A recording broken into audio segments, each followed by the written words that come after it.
Hi, welcome to Well Rounded Momma's YouTube channel. My name is Sherry. I'm joined by Sarah, and we are both midwives in the Las Vegas Valley. We work at Well Rounded Momma, and today we're going to talk about belly binding.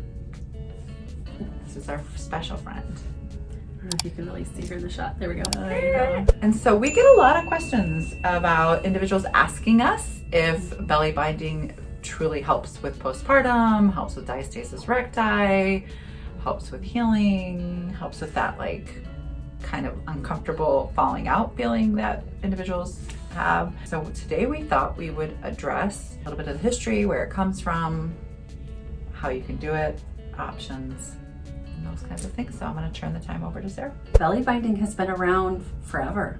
Like, this is really an old traditional practice. There are several different ways. All of them include binding the belly in some way with a long piece of cloth. Now we have just really tight knit cloth that has elastic and some Velcro on it so you can adjust it. But there's all sorts of different like support garments for helping you heal postpartum. One of the prettiest ones, Malaysia has some incredibly beautiful postpartum practices, including like beautiful herbal baths and some really, really cool things. There's a tradition called Bengkong belly binding, and that's what you probably see on like Instagram and all of those things. It's a beautiful practice. I do think that it's helpful. It's just a little bit complicated to start it on your own. So as you're thinking about your postpartum journey, it does help to either have a practitioner or a friend that knows how to do one, or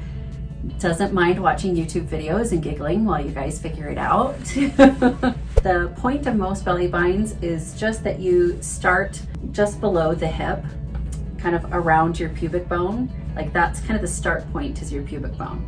And you're just wrapping around the body until you get under the breasts, to the point where like if you sit, it's not gonna like cut off your oxygen supply. Like, you need it a little bit lower if you're uncomfortable like that. Because you still have to be mobile. Yes. All belly wraps are about the same. Like, they usually concentrate around those areas. There's a Hispanic one called a faja, where they're just using the cloth and they're just wrapping around mostly the hips. You can find YouTube videos on that. There's lots of little like different belly binds and traditional practices on the market, but all of them should be helping you feel put together and supported. I always am trying to get insurance to cover it, and that is always a trick. I think they range like around $100, $150, and you can buy, they look kind of like Spanx, and they kind of hold also your whole pelvic floor together while it heals. So that feels generally pretty good to individuals. That's why that exists. How soon can you do it? How soon after a vaginal delivery? How soon after a cesarean? Yeah. So after a vaginal delivery, I feel like you need to rest. Like, you shouldn't be up and doing things anyway right after you've had a baby.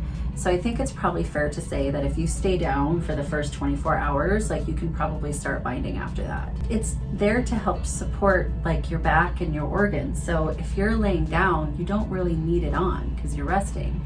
But if you're upright and walking around, or you're holding your baby or anything like that, that's when it can kind of come into play. With a cesarean, it's a little bit harder. So you want to wait, I would say at least a couple of weeks, to just make sure that your incision is healing well. Once that is, I think it's fantastic, especially with cesarean deliveries. That integrity of muscle and everything there is a little bit more compromised. So I think that belly binds are helpful. And there are medical belly binds that you could use earlier, just when it comes to like traditional, or, you know, something you might find on Amazon. It's a little bit different. And so I've certainly had clients do all of the above, and I've had them do nothing. And so I think kind of getting caught up in this idea that we don't ever want individuals to feel like their body doesn't have that capability of healing on its own, because most of the time it does. However, if you feel like you need a little help, maybe you've had lots of babies and so you are now wanting to focus on what that pelvic floor looks like, there are a lot of different exercises and things that can be done to strengthen. Certainly we wouldn't recommend this over allowing your body to heal naturally and starting exercises starting around 6 to 8 weeks that help kind of building up that floor. So this certainly doesn't replace that. However, it can act as a beautiful, and for a lot of cultures, it is a ceremonial culture, and it is kind of something that is passed down. But for many of us in the US, it is just kind of I think that part of that healing.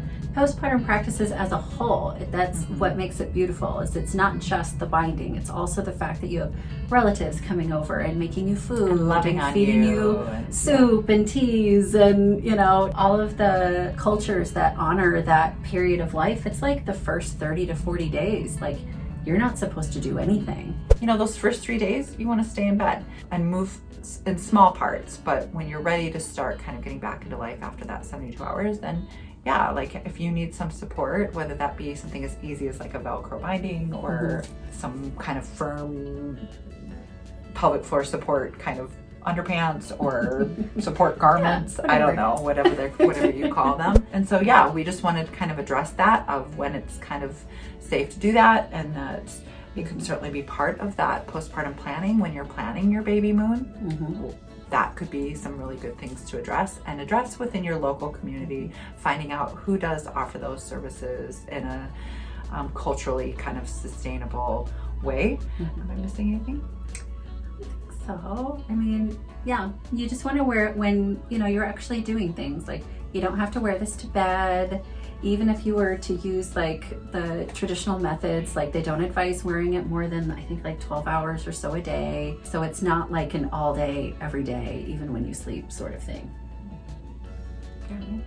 So thanks for joining us. Share your experience. Did you use something as part of your postpartum healing, and what did you find was the most helpful thing for you? We would love to hear from you. So thanks for joining us. We look forward to seeing you next week. If you find this video helpful, like, subscribe, ring the bell. We're navy bluey. We are navy bluey. Look at us. Quit our day job. Start a band called Navy Bluey. Navy Bluey. Now, like for me, I had 6 kids, and I have to say, I had these very lycra-y grandma panties that I loved for my postpartum, and they were always in my postpartum box that I pulled out. Hi, friends.